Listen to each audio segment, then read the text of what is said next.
그래요? 공부하느라고 얼마나 힘드세요? 힘들어요? 힘 안 든다. 괜찮아요. 그런 사람 하나도 없네. 같이 기도하고 말씀 전하겠습니다. 만군의 주요 하나님 아버지, 서울외고 학생들이 지금 머리 숙여 하나님 앞에 예배드리고자 합니다. 이 학생들의 간절한 마음을 주님 아시오니 성령의 기름을 이 시간 부어주시옵소서. 한 사람 한 사람 그 영혼 속에 성령의 불덩어리가 떨어지게 하여 주시고 놀라운 기적의 변화가 이 시간 일어나게 하여 주시옵소서. 하나님께 간절히 소원을 아뢰며 예수 그리스도 이름으로 기도 올리옵나이다. 최근에 제가 영화를 봤는데 여러분들도 아마 대부분 보셨을 거예요. 근데 영화를 잘 안 보더라고요. 여러분들이 책도 안 보지만 영화를 잘 안 보고. 사도세자라는 영화 본 사람 반도 안 되네. 그 영화 스토리가 얘기를 들어보세요. 네? 그 아버지로 나오는 사람이 누구죠? 네, 송강호가 영조 왕으로 나오죠. 그 아들이 누구냐 하면은 여러분들이 제일 좋아하는 이제 아이돌 배우도 아이돌이지 뭐. 유아인인데 유아인이 이제 사도세자로 나오지 않습니까? 그래서 이게 아버지와 아들의 관계를 다룬 그런 영화인데, 사도세자는 참고적으로 여러분들한테 역사적인 배경을 제가 잠깐 설명드리면 영조 왕의 두 번째 아들이에요. 두 번째 아들인데 영조 왕이 결혼을 해갖고 애를 낳았는데 애가 9살 만에 하늘나라 갔어요. 그래갖고 결혼한 지 20년이 지나서 둘째 아들을 얻은 겁니다. 그 둘째 아들이 사도세자예요. 그러니까 아들 왕이 나서 요즘도 아니고 조선시대 때 결혼한 지 20년이 지나서 여러분 아들을 태어났다 이렇게 생각해 보세요. 한번 상상으로 20년이 지나서 아이를 가졌다, 아들을 가졌다. 왜냐하면 왕이 후계자를 정하려면 왕 아들이 있어야 되잖아요, 옛날에. 근데 20년이 지나서 태어난 거야. 좋겠어요, 안 좋겠어요? 좋아요. 이 영조 왕이 아이를 너무너무 좋아한 거예요, 이 사도세자를. 그래갖고 너 얼마나 좋아했냐 하면은 엄만큼 자라야 왕세자로 임명을 하는데 그 다음에 그냥 깐난하기를 그대로 그냥 왕세자로 책봉을 해버린 거예요. 그리고 이 아이에게 그 교육을 시켜서 훌륭한 왕을 만들어야겠다 이제 이런 생각을 가지고 왕자를 딱 써놓고 이 2살 배기 아이한테 이게 무슨 글자냐 이렇게 물어봤어요. 그랬더니 사도세자가 딱 영조대왕을 가리키는 거예요. 당신이다.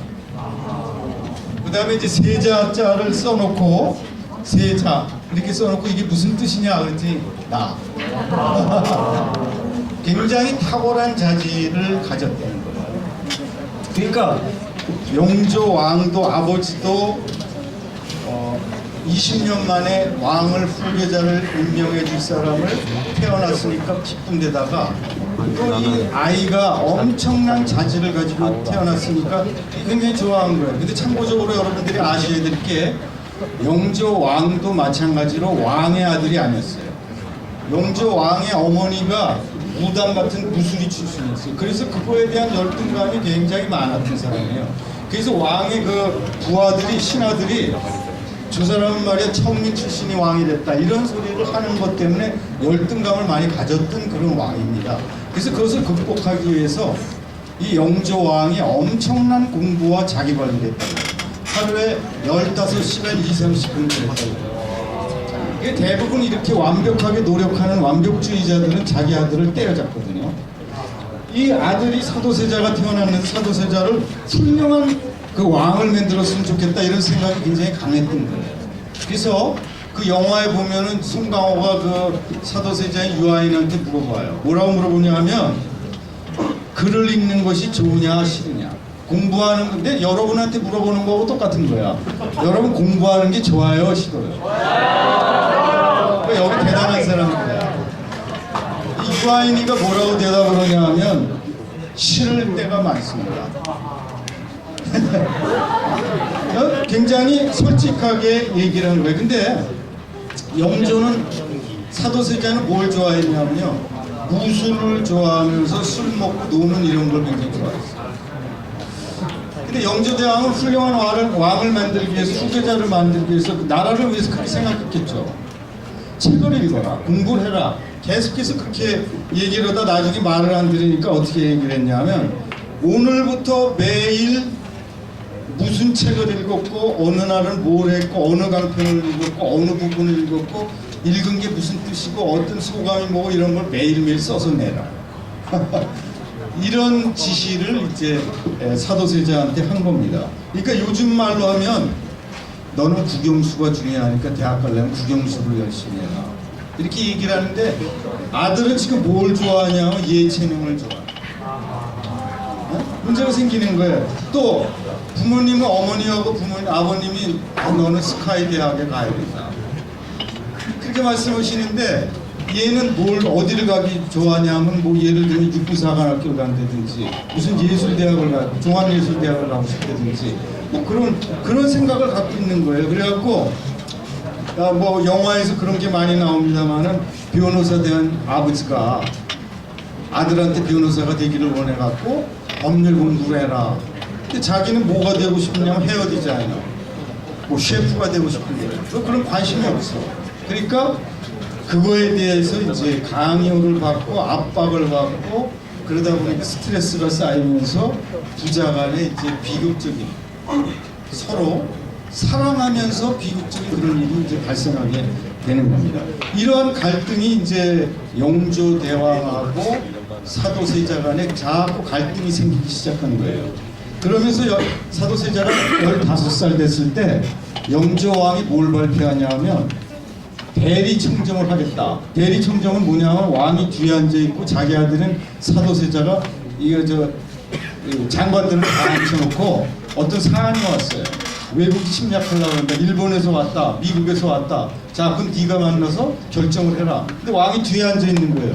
그럼 자기 소신껏 사도세자가 뭘 하려고 그러면 왕이 뒤에 있다가 화를 팍 내는 거예요. 그렇게 하면 안 되는데 그렇게 한다고. 그러니까 이 사도세자가 점점 주눅이 드는 거예요. 왕이 대리청정을 시켜놓고 왕의 역할을 하라고 해놓고서는 자기가 소신껏 하려고 그러면 뒤에 앉아가고 그렇게 하면 안 된다고 화를 내는 거야. 그러면서 어떻게 하냐 하면은 그렇게밖에 못하냐, 너무 실망했다, 너한테 그렇게 기대를 했는데 그렇게밖에 못하냐. 그래갖고 나중에 사도세자가 정신불량증을 걸렸다 그래요. 그리고 아버지에 대한 원망 때문에 이 옷을 입으면 아버지 앞에 가야 된다는 그러한 것 때문에 옷을 입는 거에 대한 거부감, 옷을 걸치게 되면 옷을 막 찢고 옷을 입혀주는 그 시녀를 칼로 죽여버리고, 그래서 그 한중록 그 사도세자의 와이프가 쓴 한중록이라는 글씨에 보면은, 글에 보면 이 사도세자가 정신분열증에 걸렸다, 그리고 영조왕은 편직증에 걸렸다, 이런 얘기가 나옵니다. 근데 여기서 문제가 뭐냐면 왕위를 세자한테 넘겨주겠다고 해서 대리청정을 하면서 무슨 일이 일어나냐면, 영화에서도 보시면 영조왕이 뭐냐면 아우 나 왕제 못해먹겠다, 네가 해라. 이걸 뭐라 그러냐면 왕의 양위를 선언한 거야. 그러면 잘됐다, 이제부터 내가 하면 되겠구나, 이렇게 되는 게 아니고 왕이 네가 왕해라, 난 못하겠다 이러면 소인이 불충한 죄를 용서해 주십시오. 그날부터 경복궁 그 돌 앞에서 무릎 꿇고 금식하면서 계속 잘못했습니다, 용서해 주세요, 저는 왕이 될 수가 없습니다, 아직까지도 영조왕이 왕을 하셔야 된다 이러면서 머리를 그 돌에다가 계속 치면서 저를 죽여주십시오, 제가 잘못했습니다, 이런 짓을 해야만 되는 거예요. 그렇지 않으면 교만하다, 겸손하지 않다, 네가 벌써 스스로 왕이 되려고 그러는 거야, 이런 소리를 듣게 되는 거예요. 근데 이 사도세자가 있는 동안에 왕이 3번이나 그 짓을 했다는 거예요. 그 나중에는 3번째 양이 선언을 했을 때 사도세자가 3일 동안 무릎 꿇고 밥도 안 먹고 물도 안 먹고 무릎 꿇고 용서해달라고 그러다 기절을 했다는 거예요. 그래서 이러한 일들이 이제 계속 반복적으로 되니까 부자간에 이제는 더 이상 얼굴을 볼 수가 없는 거예요. 그래서 사도세자가 4개월 동안을 문안인서를 영조왕한테 드리질 않은 거예요. 그리고 4년 동안에 이런 일이 지속되다가 나이가 25살쯤 됐을 때 사도세자가 몰래 도저히 스트레스 받아갖고 압박 때문에 견딜 수가 없으니까 어디로 갔냐면 지방 평안도 지방을 갔다가 20일 동안 몰래 왕한테 얘기 안 하고 자기 혼자 여행을 갔다 온 거예요. 근데 그 당시에 왕을 지지하는 영조왕을 지지하면서 출세하려고 했던 그 소론이라는 파가 있었어요. 그리고 또 이 사도세자를 양육하고 기도고 제자실로 이렇게 했던 파가 있었는데 그 노론이라는 파가 있었어요. 그 노론과 소론이 당쟁 싸움을 하고 있는데 이때다 이 사도세자의 이 비리 이 불미스러운 일을 통하여서 우리가 출세해야겠다, 정권을 잡아야겠다 이렇게 돼갖고 영조왕한테 사도세자가 당신을 죽이려고 영모를 하고 있습니다. 그래서 몰래 평안도 지방에 갔다 왔는데 이걸 조사해 보시기 바랍니다. 이렇게 이제 왕한테 고자질하는 거예요. 그러니까 왕이 깜짝 놀라서 너 들어와 봐라. 이렇게 보니까 사실로 이제 갔다 온 거예요. 그래갖고 그거를 용서해 달라. 하여간 이런 일이 일어났는데 그리고 그걸로 인해서 도저히 영조왕이 예를 놔뒀다가는 자기의 왕을 찬탈할 이런 염려가 있다. 이렇게 결론을 내리고 자기의 아들인 그렇게 20년 만에 얻은 그 아들을 갖다가 뒤주에다 가둡니다. 뒤주라는 거 여러분 뭔 줄 알아요? 뒤주. 요즘에 그거 본 사람 있어? 쌀뒤지? 여기 본 사람 드물 텐데 쌀뒤지가 요만한 높이 돼갖고 나무로 이렇게 만든 거예요. 그리고 거기다 쌀을 옛날 같으면 한 가마에서 두 가마 넣고 보관하는 그런 장소인데 거기다 아들을 가둔 거예요. 아들을 가두고 그 쌀 뒤지라는 게 뭐냐 말이죠. 이게 제가 자료를 찾아왔더니 만주에서 사람을 갖다 감옥소에 보낼 때 감옥에 시설이 없었기 때문에 뒤주에 가두는 거에 감옥의 의미로 뒤주에다 가뒀대요. 근데 사람들이 불쌍하니까 계속해서 물도 갖다 주고 먹을 거를 그렇게 갖다 주고 막 그러니까 어떻게 했냐면 그 영화에 보면 밧줄로 묶어놓고 밀봉을 해버린 거예요. 밀봉을 하고 그 안에서 울다가 이 사도세자가 지켜서 8일 만에 결국은 하늘나라를 가버립니다. 그럼 왜 죽여버리지? 왜 뒤주에다 가뒀냐? 죽이게 되면 어떻게 되냐면 죄인이 되기 때문에 자기 아들이 죄인이 되면 사도세자가 아들을 낳거든요. 그게 정조예요. 여러분 우리나라 역사에서 르네상스 시대라는 게 있습니다. 세종대왕 말고 우리나라의 문화를 가장 발전시킨 데가 언제냐면 영조, 정조 시대예요. 근데 그 정조라는 사람이 누구냐 하면 사도세자의 아들이에요.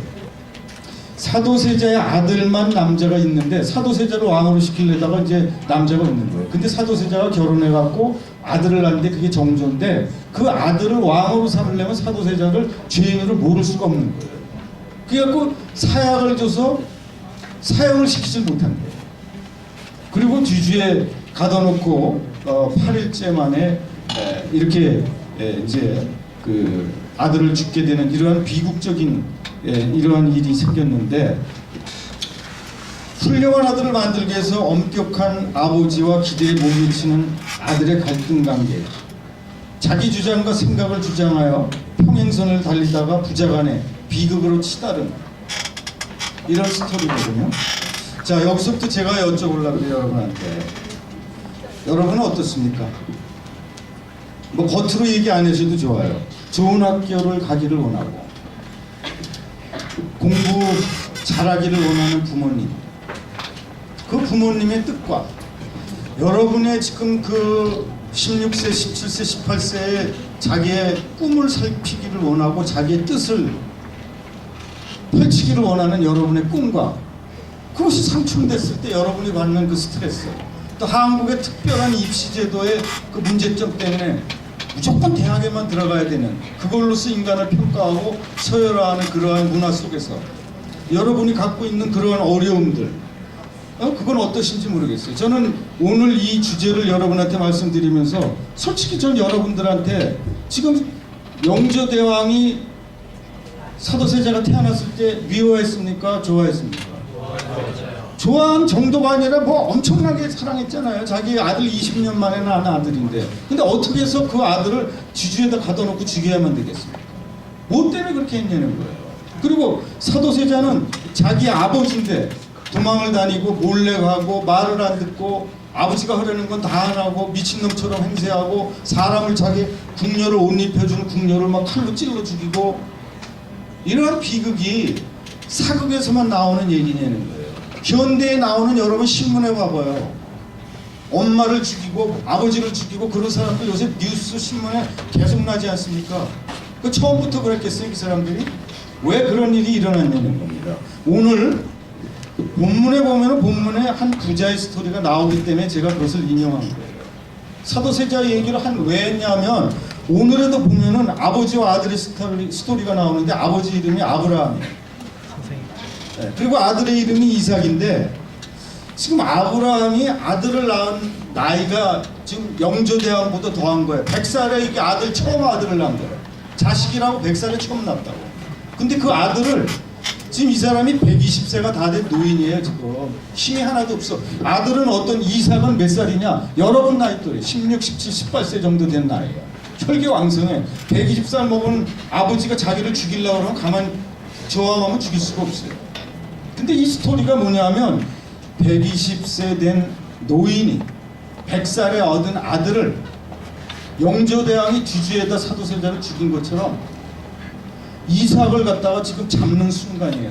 성경의 스토리가 묶어서 번제단 위에다 불 태워서 올려드리려는 그런 스토리야.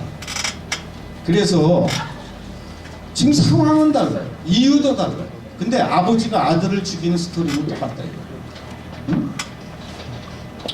아브라함은 100세의 믿음으로 기적같은 그 외아들을 지금 하나님 앞에 바치라고 하는데 하나님의 명령을 따라서 이 아들을 바쳐야 되냐 말아야 되냐 그는 되게 고민했을 거예요. 근데 오늘 말씀을 보면은 믿음으로 그렇게 했다는 거예요.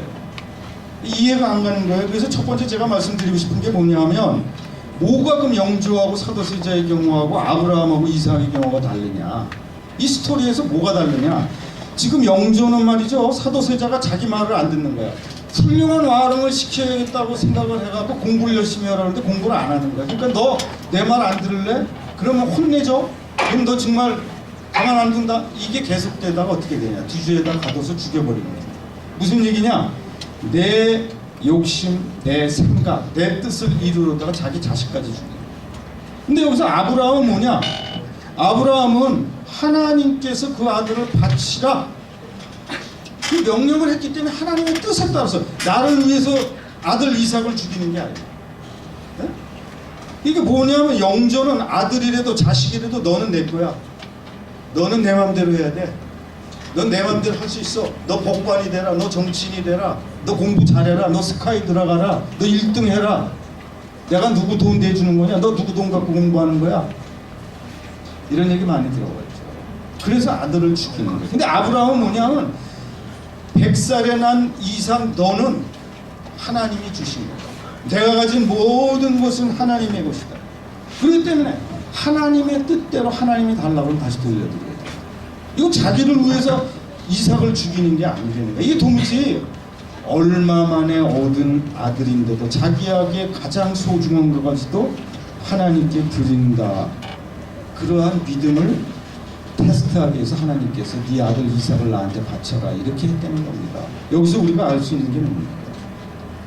나에게 가장 소중한 거 그것을 하나님께서 드릴 수 있는지 없는지 알고 싶다 그렇게 얘기하는 겁니다. 저한테는 지금까지 지내오면서 저는 제 직장, 제 가정, 제 집, 제가 이루어놓은 것들 그런 게 대단한 건 줄 알았어요. 그게 내가 해서 얻은 건 줄 알았어요. 근데 그거를 다시 돌려달라는 거예요. 그거 누가 준 거냐 돌려달라는 거예요. 제가 이런 얘기를 하면 여러분들이 잘 이해를 못해서 제가 예를 들어서 우리 가족 얘기를 전에도 제가 한번 말씀드린 적이 있어요. 기억나실지 모르겠어요. 제 딸이 다은이라고 있어요. 그 투표에서 이름 정했는데 다은, 최다은, 최고로 은혜가 많다. 그래서 다은이라고 하는데 얘가 이제 한 5살, 6살 때 7월달, 8월달 아주 더울 때 동네에서 데리고 나갔어요. 아주 어렸을 때요. 데리고 나가다가 애가 따라오는데 뭘 사주고 싶어갖고 제가 콘을 사줬어요. 콘을 사주고 조금 콘을 사주고서는 조금 가다가 내가 먹고 싶더라고요. 그래갖고 야 다은아 한 입만 주라. 이렇게 브라보콘 있잖아, 브라보콘 아이스크림. 그래갖고 그 아이스크림 한 입 줄래? 그랬더니 얘가 뭐라면 아예 안 준다는 거 딱 이렇게 돌아서 갖고 못 주겠다는 거예요. 근데 그게 제 딸인데도 기분이 나쁘더라고요. 그러면서 아니 뭐 이런 애가 다 있어. 그래갖고 제가 지갑을 말해 지갑 딱 꺼냈어요. 지갑 꺼내갖고 뭐라 그랬냐면 너 그거 누가 사준 거냐? 대답을 안 해. 그래서 제가 돈을 꺼냈어요. 돈을 꺼내갖고 1,000원짜리, 10,000원짜리 보여주면서 이거 너 5개도 더 사준다. 저 앞에 가면 슈퍼 있는데 거기 가서 또 사줄게. 나 좀 한 입만 주자. 안 줘. 그 제가 속으로 무슨 생각을 먹었겠어요. 야 이렇게 멍청한 애가 있나. 그리고 또 무슨 생각을 먹었냐면 야 진짜 되게 욕심 많다. 정말 내 딸이지만 참 지독한 애다. 이런 생각을 했는데 그때 저한테 들려오는 하나님의 목소리가 있었어요. 정말이에요. 딱 제가 얼굴이 빨개져갖고 그 자리에서 제가 신체로 움직이지 못했어요. 뭐라고 말씀을 하시냐면 네 집을 나한테 줄 수 있냐.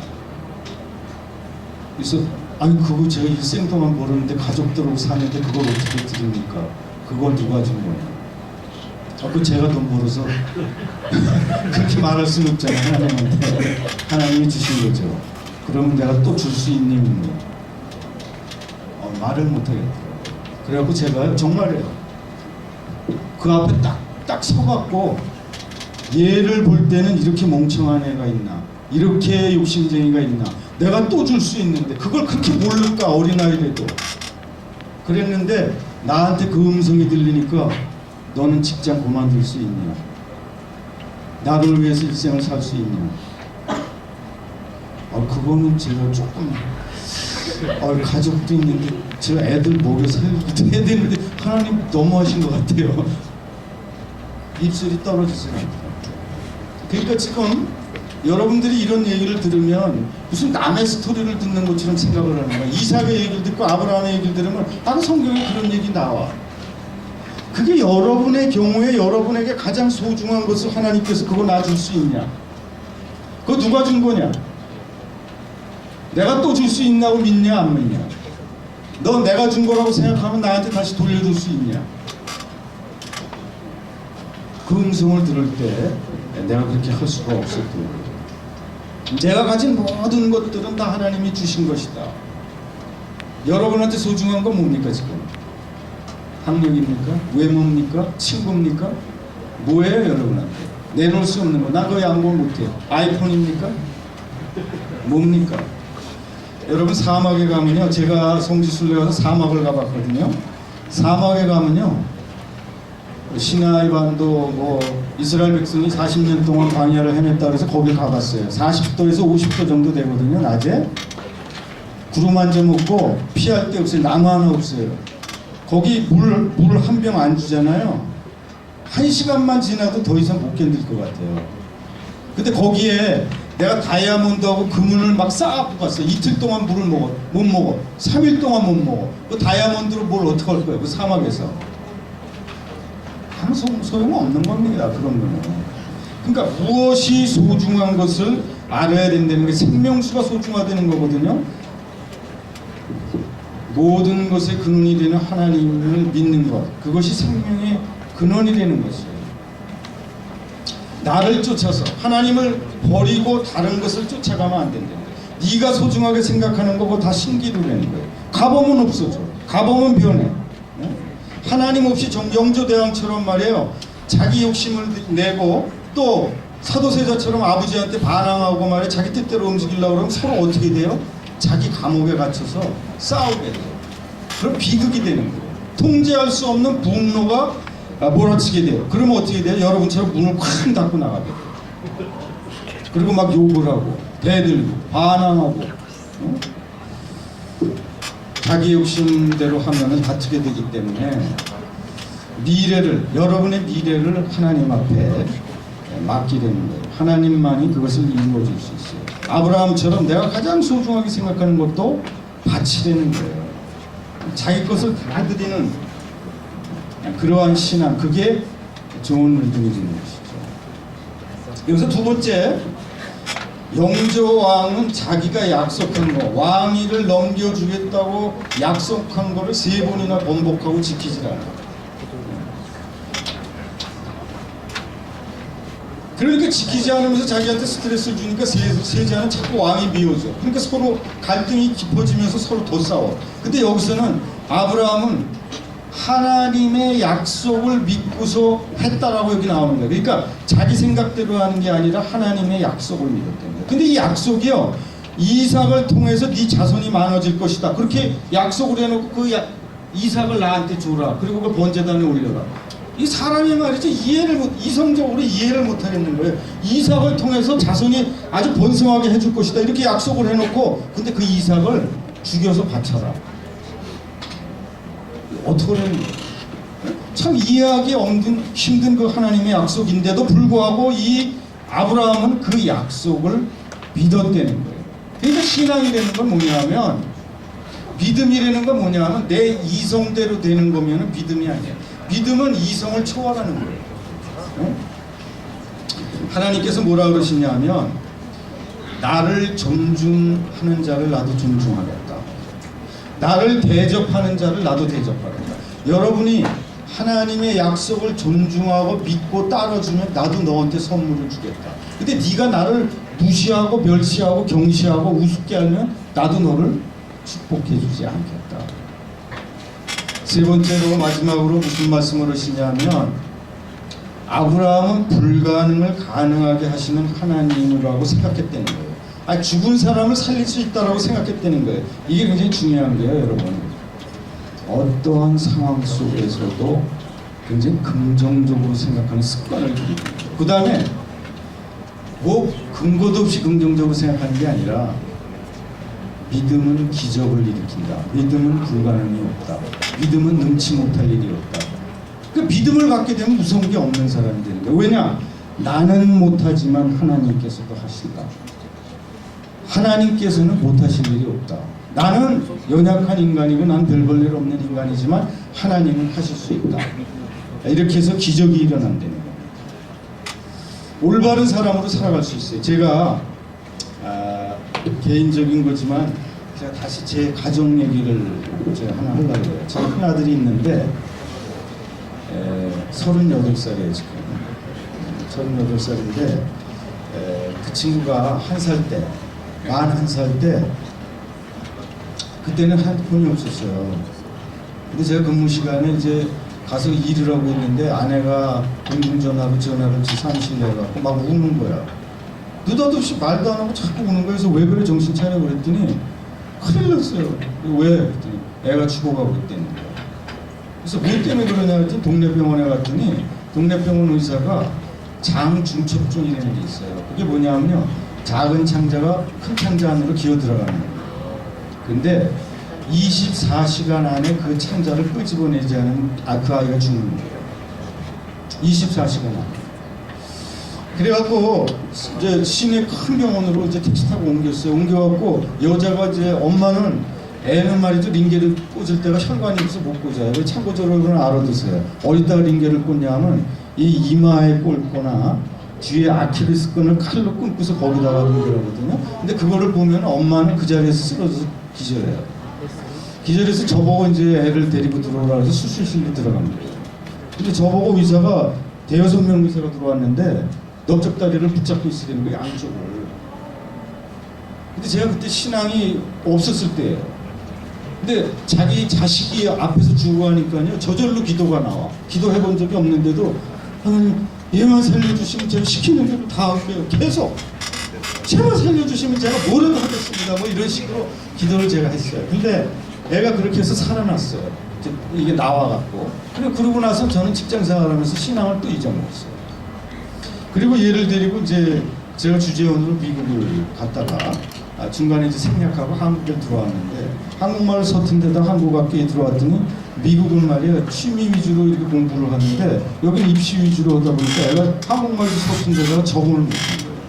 적응을 못하니까 고등학교 때 사춘기, 중학교 고등학교 때 사춘기에 빠지면서 방황이 시작하면서 술 담배 먹고 집을 가출하고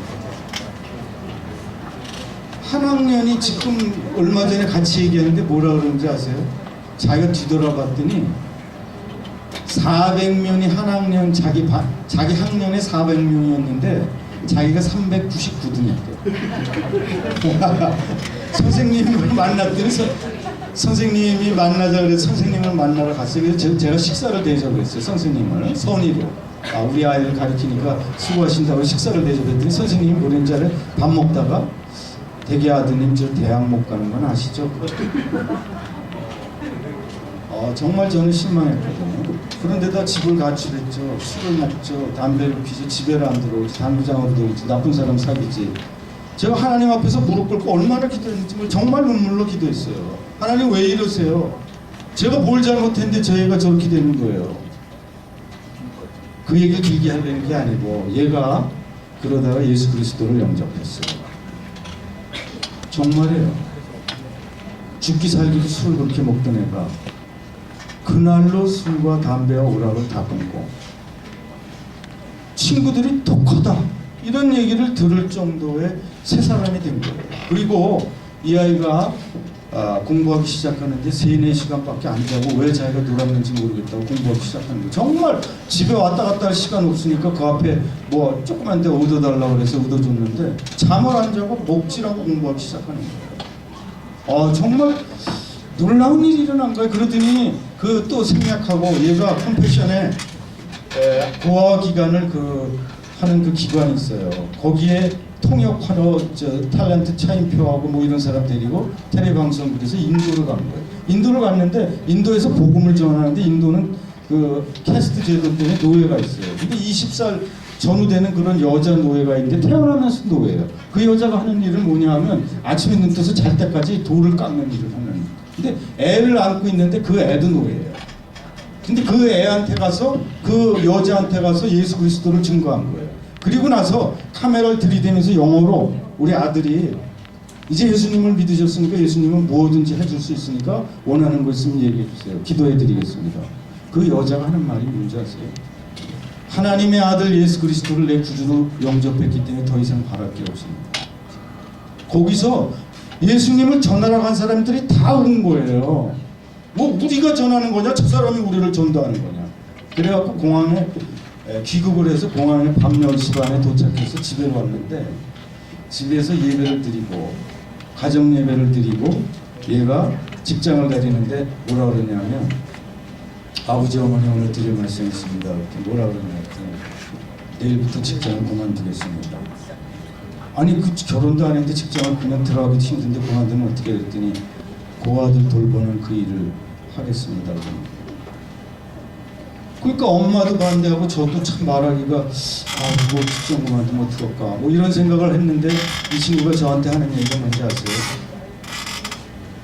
아버지께서 저희들 그렇게 살라고 평소에 말씀하지 않으셨어요. 남을 위해서 살라고 말씀하지 않으셨어요. 왜 이런 말씀을 드리냐면 어떠한 사람도 예수 그리스도를 영접하는 순간 그 인생이 바뀌고 가치관이 바뀌고 삶이 바뀌는 거예요. 공부요? 어렵다고 생각하세요? 400명 중에 399등 한 애가 갑자기 3-4시간 공부하기 시작하면 그 어렵대는 서울에 있는 인서울대학을 몇 개월 만에 들어가 버리더라고요. 좋대는 직장 SK를 그냥 들어가 버리더라고요. 그것도 그냥 헌신자처럼 팽개치고 남을 위해 살겠다, 고아를 위해 살겠다고 나와요. 제가 설득해서 그런 게 아니고 예수 그리스도를 영접하면서 그렇게 됐다는 거예요. 제가 말씀드린 결론이 아브라함과 이삭과 야곱은 믿음의 명문 가정을 만들었습니다. 믿음으로 키운 거예요. 하나님을 가르쳐 준 겁니다. 태어날 때부터. 이스라엘 사람들, 유대인들은 말이죠. 인구가 우리나라의 반밖에 안 돼. 남한의 반밖에 안 돼요. 근데 지금 노벨상 수상자의 3분의 1 가까이가 유대인들 아닙니까? 뉴욕의 경제계의 거물들은 다 유대인이에요. 연예계 스티븐 스필버그를 비슷해갖고 말이죠. 헐리우드를 주름 잡는 건 다 유대인이에요. 그 사람들의 근간은 뭐냐 하면 아브라함서부터 이삭서부터 야곱서부터 여호와 하나님을 가리킨 거예요. 5살 되면 그냥 성경을 암송시키는 거예요. 전 세계로 흩어졌어도 그 사람들은 히브리어로 성경을 외워요. 응? 사도세자가 왕과 영조왕과 세자가 서로 자기가 옳다고 주장하고 부자간에 말에 투쟁하고 분열을 하다 보니까 비극이 일어나고 아버지가 아들을 죽이는 그런 게 분노 때문에 일어나잖아요. 마귀는 싸우게 만들고 나누게 만들고 분열을 만들거든요. 화합을 만들어내는 게 아니에요. 각자 자기 의견에 따라야 된다고 주장하다 보면 깨지고 터지는 것밖에는 방법이 엄마나 아빠나 자식이나 마찬가지예요. 오직 하나님의 말씀이라는 기준, 잣대를 가지고 옳은 결정을 할 수 있고 그런 결정을 내릴 때 순종하는 거. 응? 그러면 여러분들이 이런 얘기를 할 수 있어요. 우리 어머니 아버지 교회 안 다녀요. 우리 집 교회 안 다니는데 나보고 어떡하라는 말입니까? 나는 지금 엄청난 성적 스트레스 때문에 저는 지금 그런 얘기 들을 수가 없어요. 그렇게 얘기할 수도 있어요. 나는 루저예요. 나는 외톨이에요. 나를 이해해 주는 사람 아무도 없어요. 나는 뭐 저항갑밖에 없어요. 뭐 이런 사람도 있을 거예요. 그러면 제가 여러분한테 부탁드리고 싶은 건 뭐냐, 부모님들이 여러분한테 억압을 하고 영조대왕처럼 핍박을 하고 이해를 안 해주고 스트레스를 주고 그럴 때 여러분이 먼저 하나님을 믿고 여러분 집안의 생명의 씨앗이 여러분들이 되고 그 믿음으로 아버지를 위해서 기도하면서 순종할 때, 왜냐? 하나님께서 내 부모를 공경하라고. 그럴 때 하나님께서 역사해 주시면서 여러분 가정이 믿음의 가정이 되는 거예요. 제가 그런 부분을 한번 얘기하고 마치려고 해요. 전에도 얘기를 했었는데 제가 여러분 인터넷 쳐보면 강영호 박사라는 분이 나옵니다. 강영호 박사라는 분이 전에도 제가 말씀드렸죠. 얘기 들어보세요. 리얼한 얘기예요. 소설 얘기도 아니고 실제 얘기예요. 중학교 들어가서 축구하다가 앞에서 친구가 축구공 찼는데 눈에 와서 탁 맞은 거예요. 눈에 맞았는데 점차적으로 시력을 잃은 거예요. 이 사람이 시력을 잃고 맹인이 되고 시각장애인이 되니까 엄마 아빠가 쇼크를 받아가지고 돌아가셨어요. 그리고 자기 밑에 동생이 셋인데 뿔뿔이 고아원으로 터진 겁니다. 그리고 이 강영호 박사는 고아원에 가갖고 공부도 안 하고 중학교 다니다가 자기 친구 대학교 들어갈 때, 대학교 1학년 자기 친구 들어갈 때 중학교 1학년으로 맹학교 들어간 거예요. 생각해보세요. 6년이 뒤진데 맹이냐. 그리고 자기 아버지 어머니 다 돌아가셨어. 형제 자매 다 고아원으로 갔어. 여러분 여기 계신 분 중에 그런 절망 중에 빠진 사람 있어요? 여러분들이 가지고 있는 스트레스가 얼마나 큰지 모르지만 그런 절망 중에 지금 빠진 사람들 있습니까? 그분하고 저하고 옆자리에서 같이 공부했거든요. 대학 때. 근데 이분이 거기서 예수 그리스도를 영접한 거예요. 돈 하나도 없죠. 능력, 실력 아무것도 없어요. 중학교 다니는 거밖에 없어요. 맹이냐. 자기 돌봐줄 사람 하나도 없어요. 여기서 걸어가는데 앞에 가지도 못하는 사람이야. 점자책 읽지도 못하는 사람이야. 예수 그리스도를 믿었다는 거 하나밖에 없어요. 이 사람이요 한국 최초로 유학을 간 거예요. 맹인으로. 그래서 박사학위 받아요. 참 이 사람 얘기하면 눈물이 그렇게 날 수가 없어요. 이 사람 얘기 들으면 정말 눈물 안 흘리고 들을 수가 없어요. 근데 그 긴 얘기는 할 수 없고 이분 한 분이 예수 그리스도를 믿는 바람에 이분 아들이 둘인데요. 아들이 둘 다 하버드 대학교 나와갖고 한 사람은 지금 그 오마바 행정부의 백악관에 30인 이내의 스텝으로서 지금 활동하고 있고 두 번째 아들은 하버드 의대를 나왔는데 안과 의사가 됐는데 그 친구가 그 하버드 들어갈 때 자기소개서 여러분 자기소개서 쓸 때 그렇게 잘 써야 돼요. 자기소개서를 썼는데 실력이 안 되는 거야. 근데 이 사람이 합격을 했어. 왜 합격을 했냐? 자기가 미국에 와갖고 동양인으로서 업신여김을 당하고 이러는데 맨 처음에는 왜 우리 아버지는 맹이니까 너무 창피하다, 난 부끄럽다 이렇게 생각을 했었다는 거예요. 근데 가만히 생각을 해보니까 아버지가 그거를 듣고 나서 어떻게 했냐면 얘가 잘 때 불을 끄고 책을 읽어준 거예요. 맹인이니까 정자를 보면서. 근데 얘가 뭐라고 썼냐면 우리 아버지는 밤에 잘 때 불을 꺼놓고도 나를 책을 읽어줬다.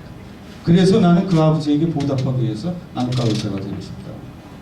하버드 대학 교수들이 입학 사정으로 다 감동을 받는 거예요. 이런 학생, 맹인을 위해서 헌신하겠다는 이런 학생을 길러야 되지 않겠나.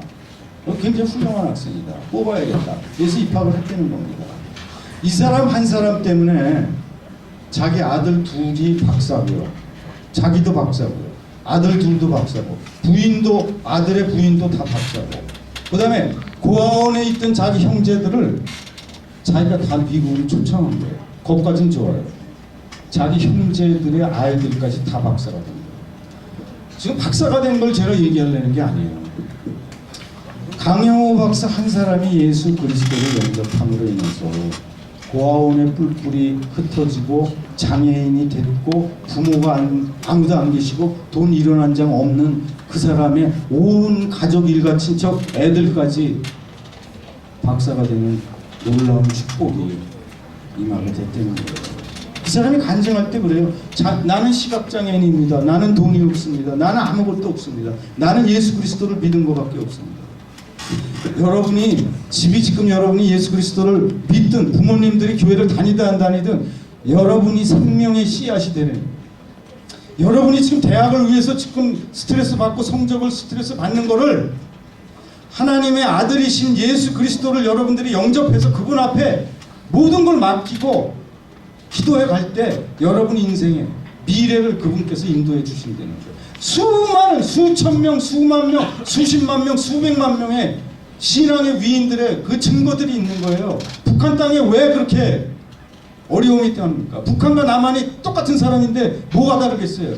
남한에는 예수 그리스도를 영접해 교회가 있는 거고 북한 땅에는 교회를 못하게 하는 공산주의만 있는 거예요. 그게 차이밖에 없어요. 사진을 위성에서 찍으면 북한 땅은 깜깜하고 남한 땅은 환한 거예요. 빛이 있는 거예요. 예수 그리스도가 빛인데 그 빛이 내 안에 들어오게 되면 내 안에 있는 어둠이 떠나는 거예요. 불안이 떠나가게 되는 거예요. 여러분 미래에 빛이 던져지는 거예요. 여러분 지금 희망이 있습니까? 뭘로 희망을 갖겠어요? 여러분이 영어 단어를 많이 하면서 힘을 갖겠어요? 뭘로 여러분은 희망을 갖겠어요? 여러분 안에 있는 예수 그리스도로 희망을 갖기를 바라요. 제가 예수님을 영접하기 이전에는 좋은 회사 다니고 치열하게 싸우고 남과 경쟁해서 이기기 위해서 밤에 잠을 못 잤어요. 어떻게든지 다른 사람을 이기려고 그러는 일생을 살았어요. 그러다 보니까 내 가족과도 매일매일 싸운 거야. 내 애들을 괴롭혔어요. 내가 예수님을 영접하고 나서 내 사랑이, 예수 그리스도의 사랑이 내 안에 들어오고 나서 내 아이들과 내 가족을 사랑하기 시작했어요. 사랑이 내 아들이 달라지기 시작했어요. 아까도 얘기했잖아요. 그렇게 방황하던 아들이 갑자기 바뀌기 시작했어요. 내가 바뀌니까 내 아이가 바뀌기 시작했어요. 우리 가정이 돈이 있어서가 아니라 예배를 드리면 그래, 우리 너무 행복해요. 그래서 내가 그래요. 뭐가 있는데 그렇게 행복하냐.